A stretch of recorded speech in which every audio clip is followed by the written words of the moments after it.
You ever pick up a can of soda or a cup expecting it to be full and you just like launch it into the air because it's actually empty? That's how my pile feels. If you watch this show, you know that this is about a third of what I usually get. It's a light week this week, but I think it's going to be a good one.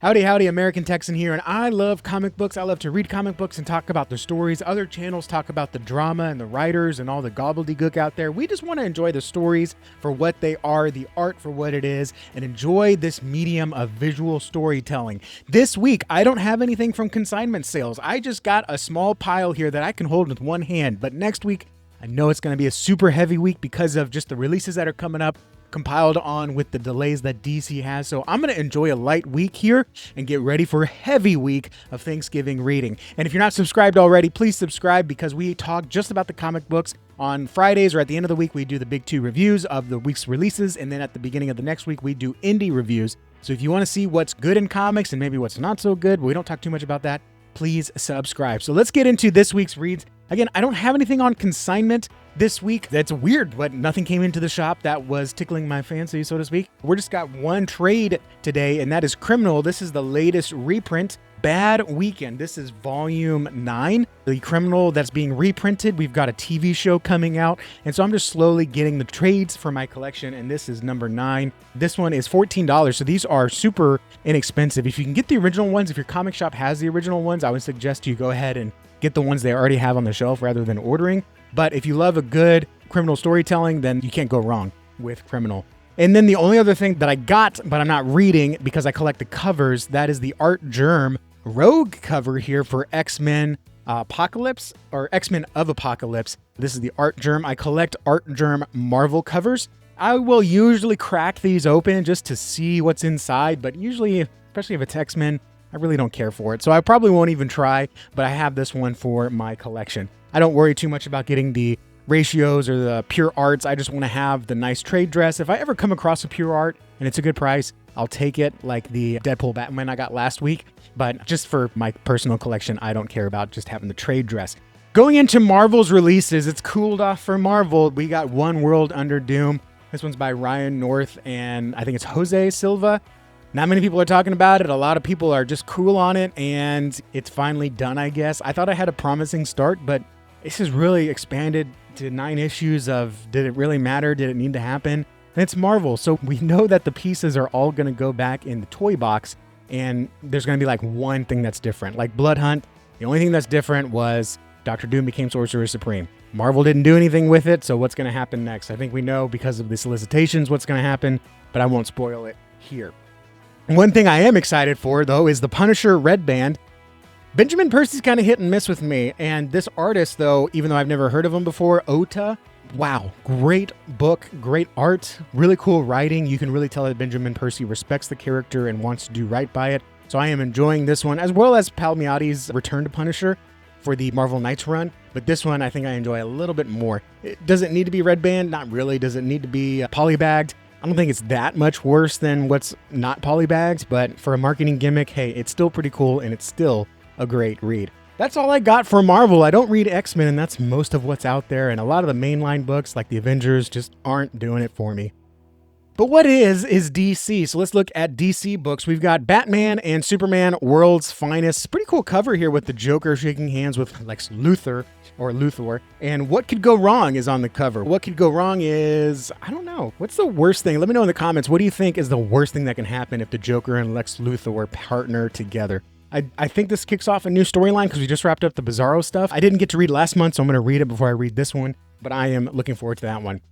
And then we also got Superman Unlimited starring Huck. That kind of looks like Huck, doesn't it? Maybe it's just me. This one's written by Dan Slott, that's right, and drawn by Adams. I'm not sure who that is. But is that a fill-in artist? I thought Albuquerque or Quietly was doing Superman Unlimited. Anyways, this looks like Huck on the cover, but I've been enjoying it. They're kind of one-off stories. I'm enjoying the Kryptonite City storylines happening. So we'll see what's happening in this one. This is another one. A few DC books I'm a month behind on. So I'm going to read issue 6 before I get into 7, but I'll hopefully catch up on those because I'll be traveling this weekend, so I'll have some extra time to read.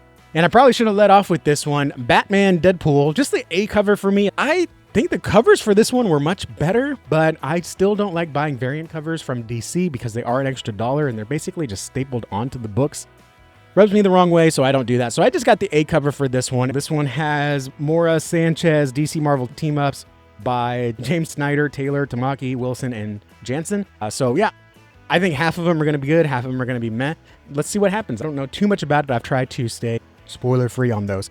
And then we've got a few indies, starting with the new one, number 1, Capes. I'm not too far into the Invincible universe. I've seen all the TV shows, and I am reading Battle Beast, so I don't know too much about Capes, but it looks good, and I trust in Kirkman, and this one's illustrated by Mark Englert, so I'm sure this will be really good, and I'll give it a shot. On the fence, though, is Ghost Pepper. This is by Ludo Lullaby, And yeah, I thought it had a strong start. It did cool off for me a little bit. There was a lot of world building and not a lot of stuff happening. I could have used a little bit of hand holding. I do like a challenging read, but I think there's a fine line.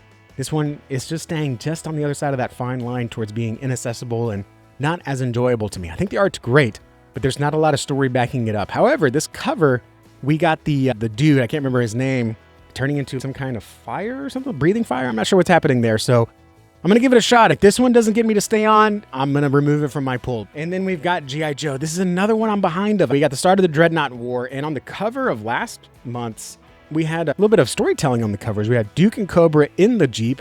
And then in this one, we got the Jeep on fire in the back and Duke and Cobra walking it out in the desert. So that sounds interesting. I like that little sequential storytelling on the covers there. That's G.I. Joe number 14 by Joshua Williamson and illustrated by Tom Riley. And then we've got 4 more indies here. Planet Death number 2. Man, this one came out like 3 or 4 months ago. Absolutely beautiful. This is by Astro and Venditti. And man, this one is so beautiful inside. Number 1 really took me by surprise. I didn't know too much about it, but Wes from Thinking Critical said, hey, check it out. So I did, and man, it was good. It's a little bit long to wait, but it is worth the wait. We also got Space Ghost number 5. This is another one I'm behind on by an issue. This one's by Pepos and Lau. Man, this is absolutely gorgeous. I like that cover too. I bet this looks really good. Foil, we got these monsters here, or these bad guys. I'm assuming that shark looks pretty cool with the Thor coat on it, or the fur behind it. So yeah, this one is classic, good old pulpy storytelling. One of my favorite stuff to read, so I am looking forward to that. Racer X. This one's written by Russell and illustrated by Nuno Platti. I hope I got that right.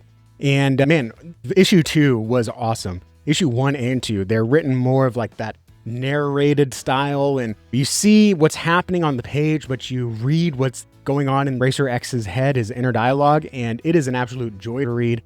I really, really am enjoying all things Speed Racer, so I'm looking forward to this one.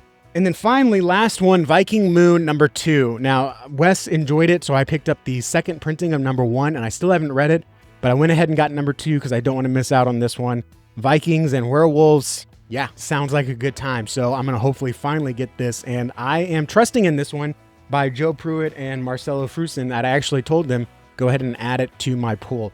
There were a few other indies that came out this week. Final Boss, Ferocious, and The Circus from Dark Horse that didn't get in my pool box and didn't get ordered for some reason. So those will come in hopefully next week or in the next couple of weeks. I'll probably get 1 and 2 at the same time. So those are my reads for the week. From Marvel, I'm mainly looking forward to The Punisher. From DC, just out of morbid curiosity, I'm mainly looking forward to Batman and Deadpool. And then on the indies, I think I'm most looking forward to Racer X. I think that's going to be the one. No, actually, you know what? Planet Death. I think that's the one I'm most looking. That's not Planet Death here.